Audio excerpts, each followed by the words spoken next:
Hello? Hello, have I come to Josh? Yes, it is. How's it going? Oh, good, all good. Just came in from a walk here in Stockholm. Quite cold one, but now I'm into the warmth to defrost a little bit. How are you? I'm doing great. In a very similar situation now, living in Minnesota in the United States, it is very cold here as well. Oh, right. Yeah, so it's similar weather. Pretty similar, yeah. But thank you for taking the time to do this interview. Hey, no problems. Well, awesome. Well, there's so many great things to talk about when it comes to Katatonia, but first of all, I just want to, coming up on a year now since The Fall of Hearts was released, how do you feel the reception has been for the album so far? I think it's been a really good reception, and I think that people have got the thing that we wanted to expand the kind of soundscape of Katatonia and try to incorporate more things and not necessarily super new and fresh things, but try to make it a bigger record by incorporating what has already been in the discography, like taking a little bit of this and that, as you can hear things that can be related to Discouraged Ones and all the way up to Dead End Kings. So I think it's been really good, and as you say, it's been very much exactly 1 year since we finished the recordings for it. Yeah, and it's really become one of my favorite Katatonia albums. I have a real soft spot when it comes to the proggier elements, and I just love the diversity of the album, from the very melodic, melancholy moments to the more heavier, progressive moments. I mean, it just has everything that I want in a Katatonia album. Yeah, I think it's a really, really good example of a grower record, because not too many felt that they took on the record at the first listen or second listen. It takes maybe 10 to really appreciate it, and I remember playing it for a friend, this Thomas, who has also filled in as a guitarist for the band for several gigs, and he sat with his jaw open after listening to it the first time. He didn't really get anything because it was so much to digest. So that's pretty much how it is. But I think that it has grown to be the favorite ones for quite many people now after 1 year of listening. So how did you approach your playing? Starting with the recording with Dead End Kings being your first example with Katatonia in the studio, how did you approach The Fall of Hearts? Well, first of all, listening lots and lots to the demo takes that I got sent from Anders and Jonas at home, trying to figure out what necessarily add more to the bass playing, but sometimes even withdraw some of the stuff that was on the demo takes and try to fit in and leave as much space and working with the drums as possible. Because I think in my philosophy, you shouldn't overplay the bass. It's not a solo instrument. It's something that should a little bit glue between the rhythm guitars and drums, and also so just trying to do something that benefits as much as possible for the song itself, rather than playing as much as possible. I think that's my approach to the whole thing. Yeah, and I definitely got to say it was the right approach, because everything from the tone to the notes that you're playing, I just really appreciate what you're going for on the album. It feels like everything that you play on there perfectly fits and is meant to be a part of that song. But that's cool. Then you have got what I was aiming for, I guess. But because I remember coming back to Thomas playing a record for him, he said that, well, it feels like that you play less on this album, and didn't you have space to play more, or were you a little bit hold back? And then I need to just say that, well, actually I recessed a little bit the bass playing, just because I felt that it benefited the songs better that way, and leaving more space for the other instruments, and just be the foundation that the bass actually is. So how does it feel when you go back to the older material, especially when you're playing those songs live, as compared to the material that you started writing for? You mean the older catalog? Yes. Like playing those hits? Well, of course, it's a great fun, and I'm not put like with some fascist stick that I need to play everything as it is on the albums either, those older ones. So some things I do a little bit like in my own style, but of course it's fun to play those things that's already been written before you stepped in and try to make the best you can do with that as well, and play of course with your own groove and your own style. And lots of fun playing, for example, Leaders. That's one of those songs where you, at least in my tuning, you have to skip almost an octave on the neck, and it's quite challenging live, and try to pocket and try to make it tight with the drums and the guitars. But those things are challenging, and it's equally challenging to play, for example, Omerta, which is really laid back song, but there you have to really be on your edge and on your case, not to make it soggy, for example. So I think it's really much fun to play the back catalog as well. Sometimes maybe even more fun and more like refreshing and challenging.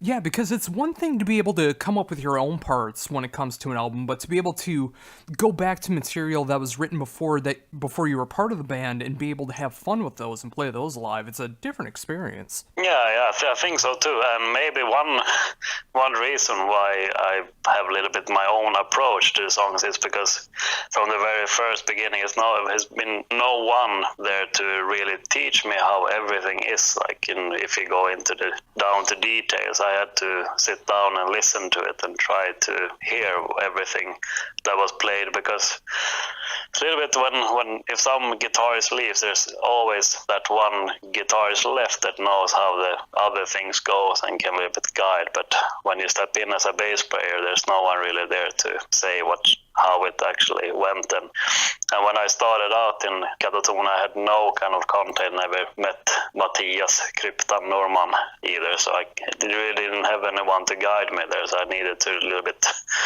see those out for myself by trying to, sometimes cut the bass all together in the studio songs and try to figure out how the guitar goes there, or just vice versa, just to a little bit take it out by ear, so to say. Yeah, and I always thought of the band as being one of those more focused on the mood and the atmosphere of the songs, rather than getting every single note down note for note. It feels more of just like getting that mood and atmosphere is more important. I think so too, and it wouldn't really be the same if we would stand on the stage either to, for example, say like Dream Theater, where everybody has their drawn circle and everybody stays inside there and look more at their frets than trying to connect with the audience. And then I think it's better just to sometimes maybe even not rewrite, but maybe improvise and see what fits the mood for the evening. And maybe if you want to do something special with the drums versus the bass. And so I think it has to be somewhat, not like loose, not like free jazz or anything like that, but not be like super strict. Oh yeah. Like for example, the solo sections can be a little bit varied from evening to evening and as well. So it's a little bit like a communication dialogue on stage when it comes to Katatonia as well. Yeah, I really like that. I mean, of course, having like the core and the ideas down. I mean, not switching time signatures or going in a different key in a song, but just like adding your own little different feels and nuances to a song, just like that. Whether it's extending or shortening a solo, depending on how things go for that set, or whatever the case is. I mean, just having a little bit of fun with it as well. Yeah, exactly. I think it's more kind of fits like a live situation, and the songs comes more alive in that kind of way when it's more kind of if you have a really good confident night on stage, then I think it's just perfect if you can a little bit wing it and improvise and maybe do something else. And that's more fun than just being super strict and being yelled at if you play something different from one night to another. Oh, definitely. Definitely. Well, and speaking of the live shows, you guys have an amazing North American tour that's going to be coming up, and it's actually hitting my area as well in Minnesota. Yeah, that's true. We're heading out and we're landing. I think it's 15th of March, day before we do our debut gig in Washington for that tour. So it's really, really soon. We're heading out there.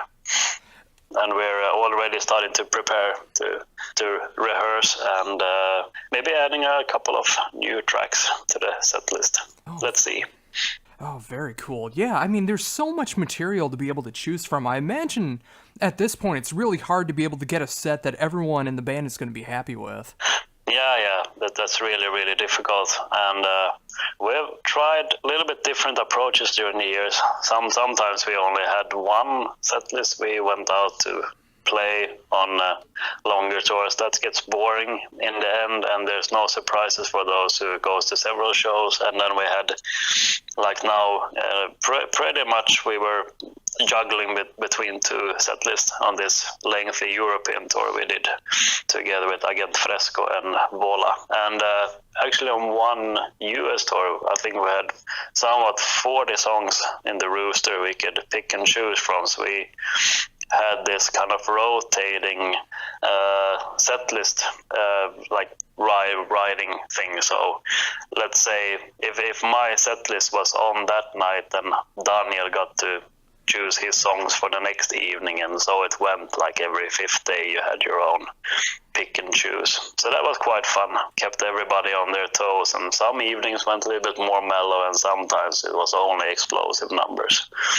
So that would be fun to do sometime in the future as well, because then no one could go into, per se, this setlist.fm to check what the next evening is going to look like, because no one really knew, almost not even the band, just 24 hours before we knew what was going to happen next evening.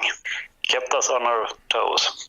Yeah, that's a really cool approach to be able to do that, because it's one thing to be able to have a static set list where you just have those songs completely nailed night after night, but that can also get very repetitive for the band, so having it varied like that has got to be a lot of fun. Yeah, exactly, and then you can really, really much do a trial and error and see if, for example, this song works for opening a set with, or if it's a closer, or if it's like try different kind of orders in the set list and a little bit see what goes down in the audience, because you never really know. Sometimes you're sitting and composing a set list, you're thinking yourself that this is the ultimate, and then you see people yawning in the middle of the set, and then you start to reevaluate and you grasp that maybe that wasn't the best way to go.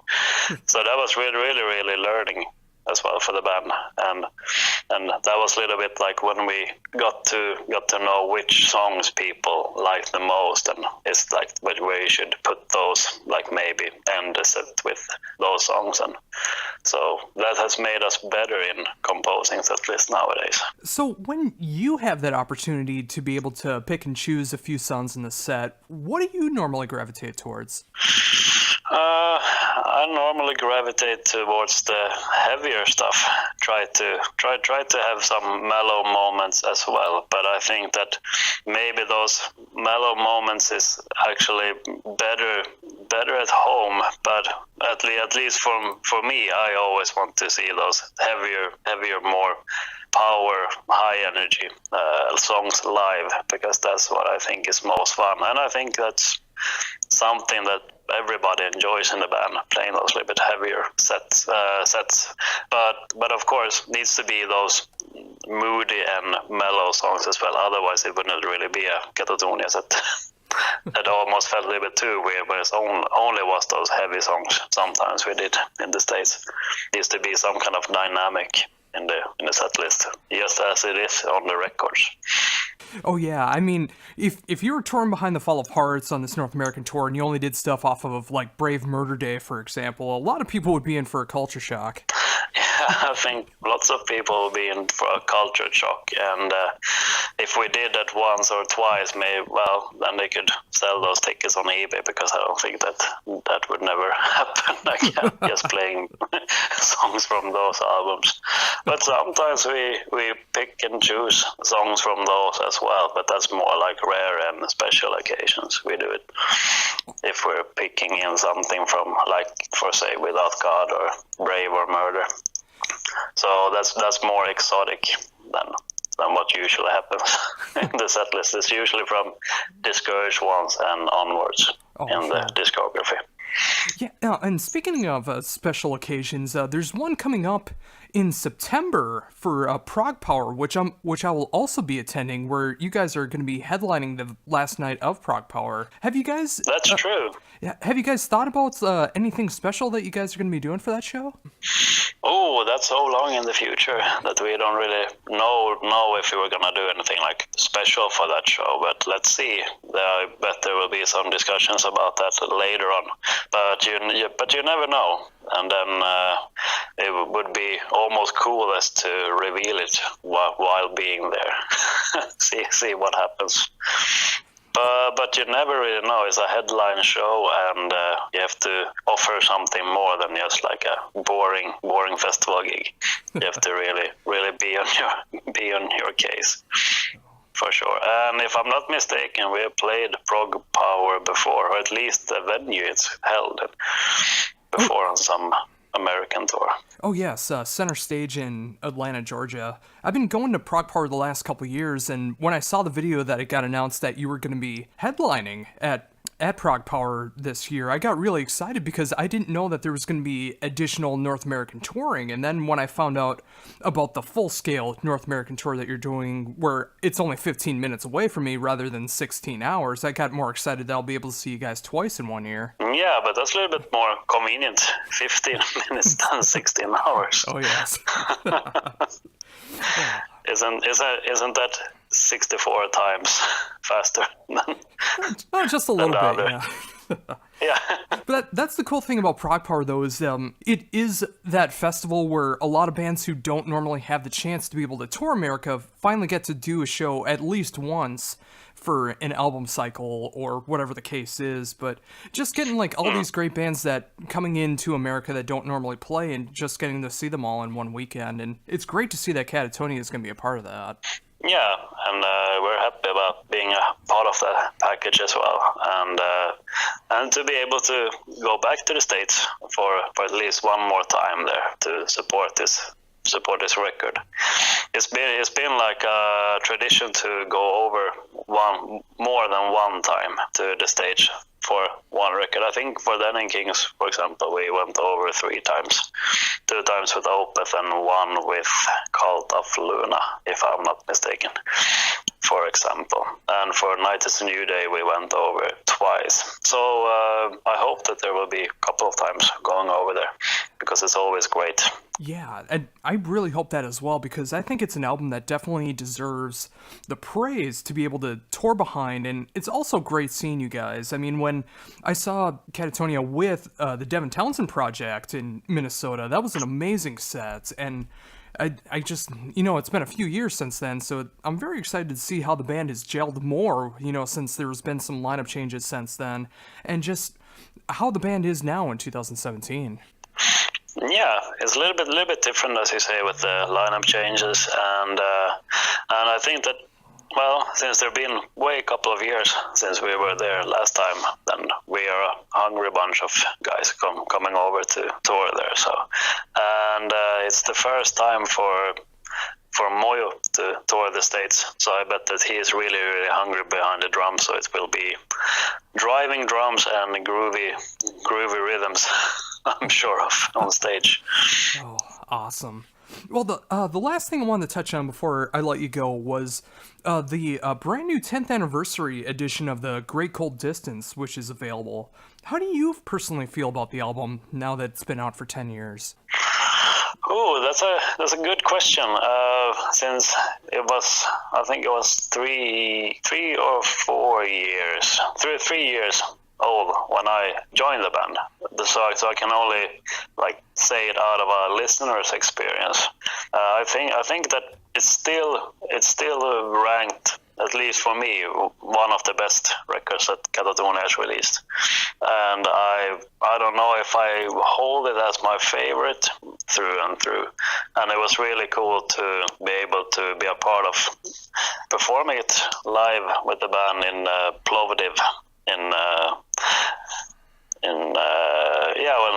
did it with the orchestra in Bulgaria. That was really, really cool. That was a special thing to do. So I think it holds its own still there on record. Yeah, and you know, that's got to be a great feeling too. I mean, not just playing in a band that has such an eclectic catalog as Katatonia, but you know, just not too long into the band, you get to play with an orchestra to be able to promote one of the most highest selling and overall best received albums in the catalog. I mean, that's got to be an amazing feeling. I mean, not every band thinks that they're going to be playing with an orchestra when they join a new metal band. No, not really. I would be a little bit puzzled and surprised if someone would say that, well, in a couple of years you will do this. Then I would be a little bit, okay, but now you're just saying too much. but of course, it was a really cool thing to have done and accomplished and been part of. And that it went down so well as well. It was a huge project, and even sitting in the plane seats on our way down, we didn't really know what to expect because we had a couple of rehearsals and never played with the orchestra before and just heard some small arrangements before that. We didn't really know what to expect. But after some hard work on site, I think it was one of those unforgettable evenings that was performed there on stage with the orchestra.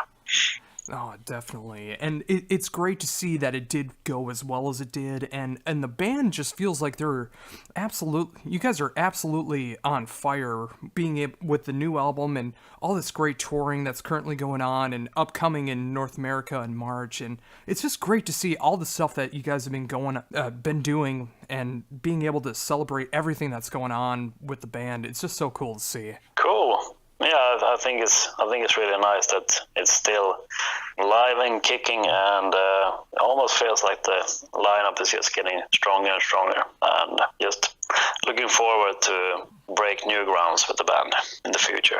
And speaking of that, has there been talks about anything else newer now that the album's been out for a year? I mean, is there any ideas for new songs yet, or is it just still completely focused on touring?